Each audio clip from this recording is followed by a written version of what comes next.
He stands under a sky of artificial stars. They're not in the heavens above him, but fixed to cameras, phones, and light rigs. A red carpet stretches beneath his feet, lined with flashes and voices calling his name. People laugh and cheer. Microphones lean toward his face like mechanical flowers searching for sunlight. And in the middle of all that noise, he simply smiles, nods, and speaks a few quiet words that will be replayed 1,000 times by people he will never meet. From the outside, it looks like the height of a life well lived. Attention, admiration, a career that has traveled through decades. To the world, it's a perfect picture of success. What most people don't see is the moment when the doors close behind him after the event, and the sound drops away like a curtain. No more shouting, no more flashes, just the soft hum of an elevator or the quiet of a car ride through a city that barely notices him when the lights go off. Everyone knows the image of Keanu Reeves in front of cameras. Far fewer imagine the man walking home, tired, holding his own thoughts like a fragile glass he doesn't want to drop. If you've ever felt alone in a crowded room, you already share something with him. There's a strange kind of mystery in people like that, people who seem to have everything the world chases, yet carry themselves as if they're just passing through. You can see it in the way his shoulders stay relaxed when others tense up, in the way he steps a little to the side so someone else can pass, in the way he listens more than he speaks. It makes you wonder, what does a man like that know about life that the noise still hasn't shaken out of him? The answer didn't appear in a single moment of enlightenment. It grew slowly, through years of experience, the way a tree shapes itself around storms. He was not born into peace. Like many of us, his early life was marked by instability. Places changed, people left, promises broke. The ground underneath him never felt completely solid. There were moments of happiness, of course, laughter with friends, the excitement of young work, the first feeling of purpose.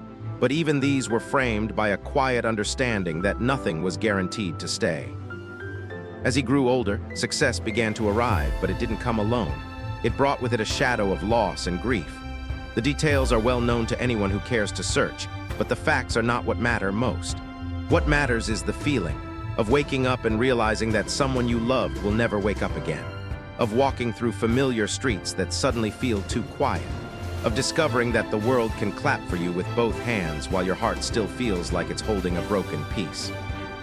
There is a certain cruelty in how life gives and takes. On screen, he could be a hero, a warrior, a man who survives impossible odds. Off screen, he was just another human being trying to make sense of empty chairs and missing voices. The strange thing about public grief is that it doesn't always show. People saw him working, smiling, doing interviews. They saw the movie posters, not the nights when sleep wouldn't come. They saw the carefully lit scenes, not the dim corners of a small apartment where silence pressed hard against his chest. If you've been through something like that, you know the way it changes your relationship with the world. The colors can fade. The music can sound too loud. Small talk can feel like static. The soul begins to ask a deceptively simple question. What actually matters if everything can be taken away? For many people, the answer is to run faster into distraction, more work, more noise, more people, more purchases. But somewhere along his path, he turned in the opposite direction. He began to walk toward quiet. It didn't happen as a dramatic declaration. There was no speech, no announcement, no grand renunciation of fame. It showed up in smaller, ordinary choices, the kind most people never notice because they don't make headlines. There is an image that has circulated widely. A well-known actor sitting alone on a park bench with a simple sandwich, looking down at the ground, lost in thought. People turned it into a joke at first, then into a symbol of sadness, and finally into a kind of unintentional tribute. What the photo really captured was something very human.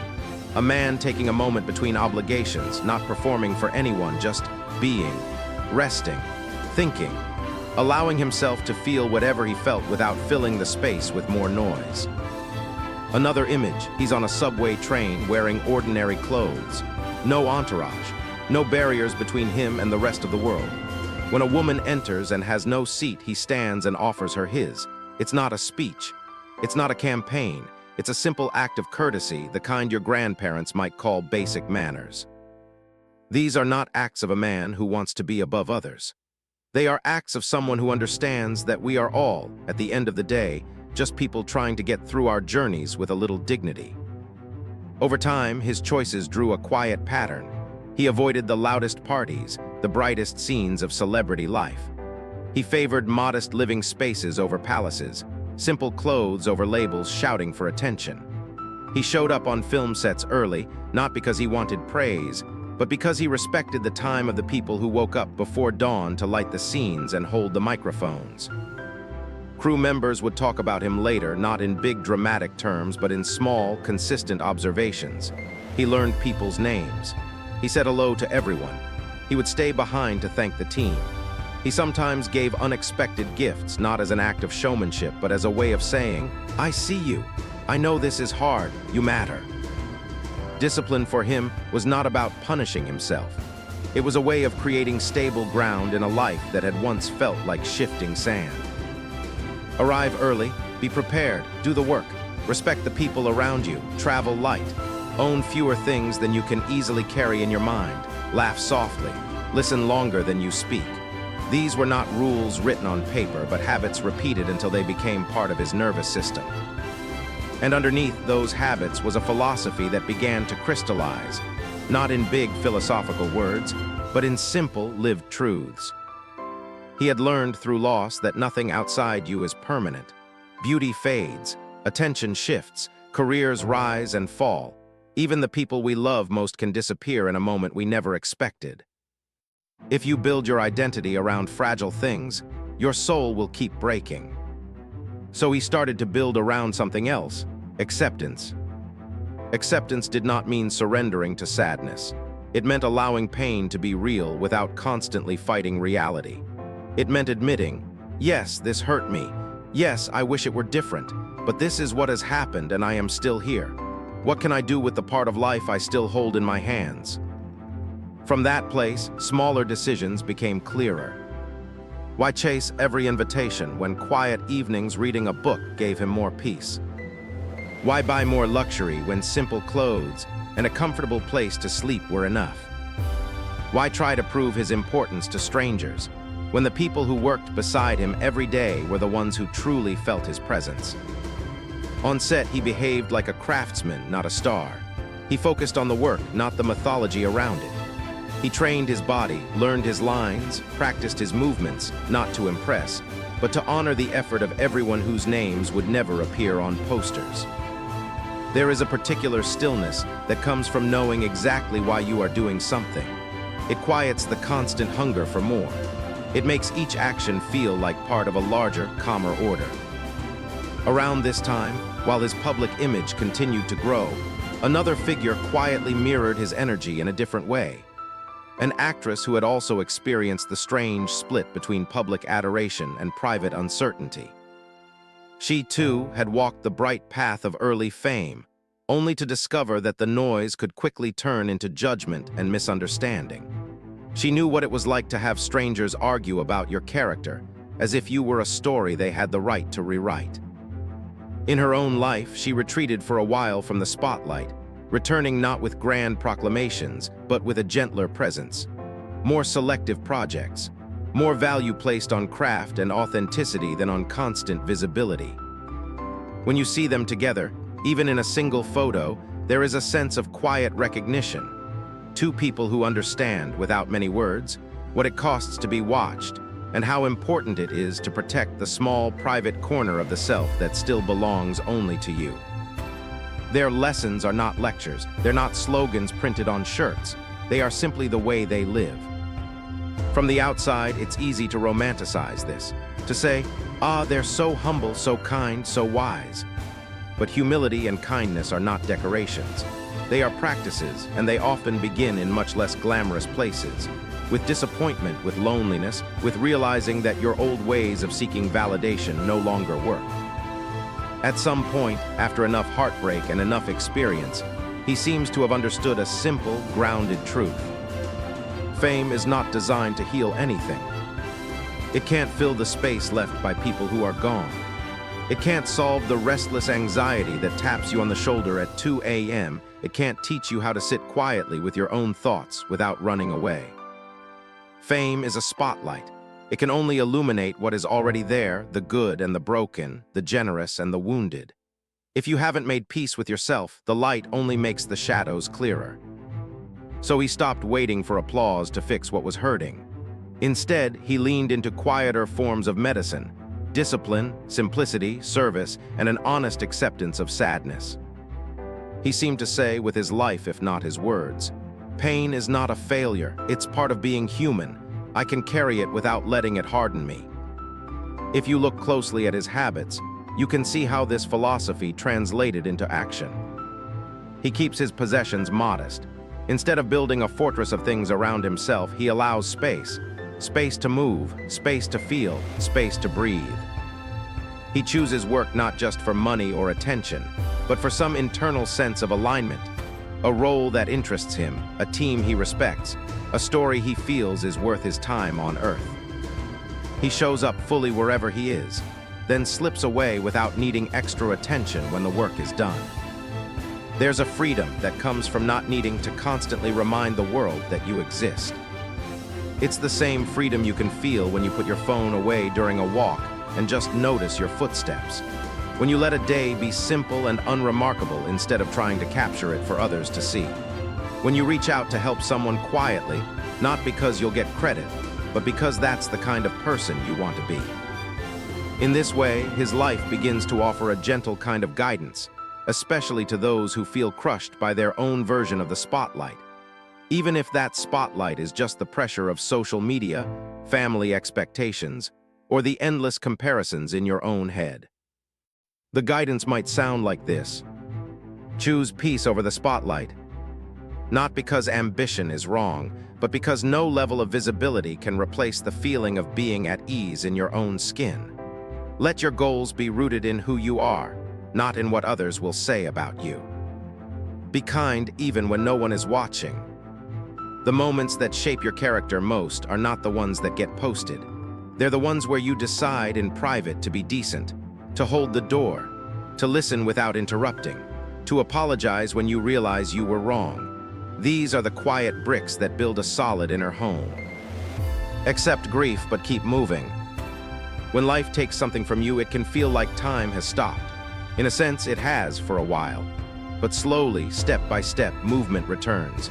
Not the frantic motion of denial, but the steady pace of someone who knows that carrying sorrow and living fully are not enemies. You can miss someone and still smile. You can feel broken and still be kind.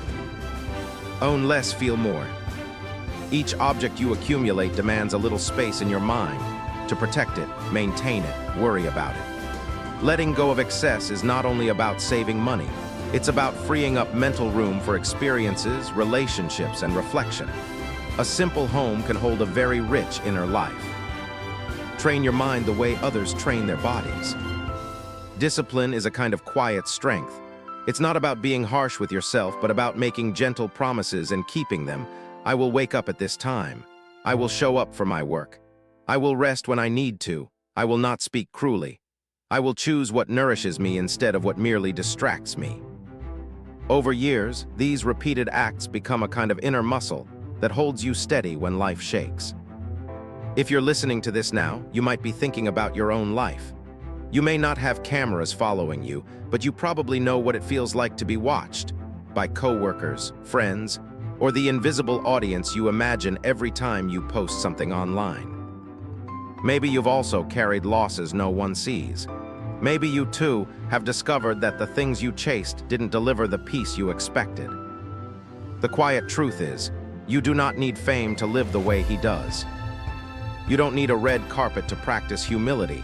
You don't need a film set to be disciplined. You don't need millions of admirers to decide that kindness is your default setting. You just need to start where you are.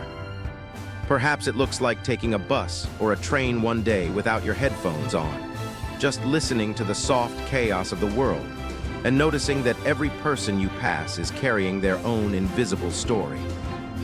Perhaps it's leaving your phone face down during meals, giving your full attention to the taste of your food or the sound of another person's voice. Perhaps it's choosing not to join a conversation that tears someone apart behind their back, and instead offering a quieter, more compassionate perspective. Perhaps it's allowing yourself to cry when you need to, without apologizing for your tears, then washing your face and taking the next small, practical step in front of you. Peace is not a place you arrive at once and for all. It is a way of traveling. A person like Keanu Reeves and many others who live in obscurity with the same values show us that it's possible to move through a loud world without letting it invade our inner rooms. They remind us that we can participate fully in life, work hard, create, love, and even stand under bright lights, while still protecting a part of ourselves that stays soft and calm. If his life offers any single lesson, it may be this: you can't control everything that happens to you. You can't guarantee that love will stay, that health will endure, or that the world will treat you fairly. But you can decide what kind of person you will be in response. You can decide to be gentle in a harsh environment. You can decide to keep your heart open, even after it's been hurt. You can decide to measure your success not by how many people clap for you, but by how much peace you feel when you sit alone in a quiet room. And if you do that, if you choose simplicity when everyone else chooses excess, if you choose discipline over chaos, kindness over cynicism, acceptance over bitterness, something subtle begins to change. The world doesn't necessarily get quieter. The cameras don't all turn away. The noise of life continues. But inside you, a different sound grows stronger. The steady, patient voice of someone who knows who they are, with or without applause. That voice doesn't shout. It doesn't demand attention. It simply reminds you over and over. You are allowed to step out of the spotlight, even if it exists only in your imagination. You are allowed to live a small, honest life and call it beautiful. You are allowed to carry your pain and your joy side by side, and still offer the world a gentle face. Two quiet souls in a loud world, one riding a subway, another choosing her roles carefully, both walking home after the cameras have turned away, show us that there is another way to be alive. It is not glamorous, but it is real. And as you move through your own days with your own burdens and small victories, you might find that this way is available to you too, right now, in the simplest of choices. The choice to breathe before you react. The choice to listen before you judge.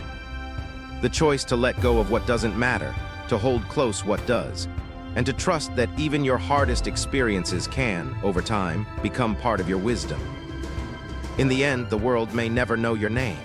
There may be no red carpets, no interviews, no viral photos. But if you can look back and see that you lived with kindness, with discipline, with acceptance, and with a deep, quiet peace, then you will have lived a life every bit as meaningful as those we place on screens. The lights will fade, the noise will soften, and what will remain is simple.